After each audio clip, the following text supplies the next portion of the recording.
Good morning, listeners. This is Linda from News in Bed, with a headline that you need to know before getting out of bed. Today is Sunday, November 15th, 2015. The following story is by Darren Boyle for MailOnline. A suicide bomber was turned away by a security guard as he tried to get into the Stade de France before blowing himself up after being challenged at the gate.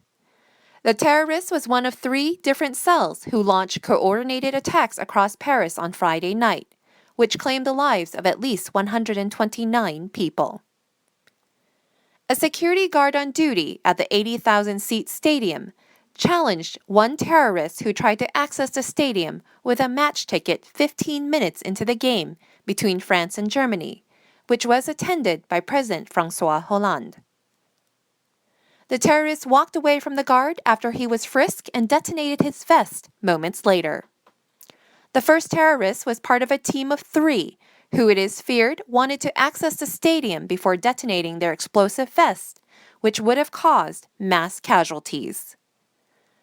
Less than 3 minutes after the first attacker exploded, a second detonated his identical vest. A third made his way to a nearby McDonald's restaurant before blowing himself up. French authorities said 1 civilian was killed in these 3 bombings. Paris prosecutor Francois Hollande released some of the preliminary findings of the investigation. He told a press conference, "We can say at this stage of the investigation there was probably 3 coordinated teams of terrorists behind this barbaric act."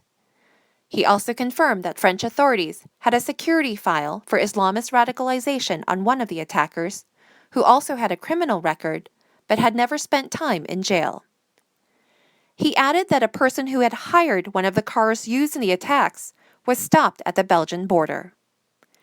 All of the suicide attackers wore identical explosive vests during the 6 separate attacks. And that is our headline for today. Paris, nous sommes tous ensemble.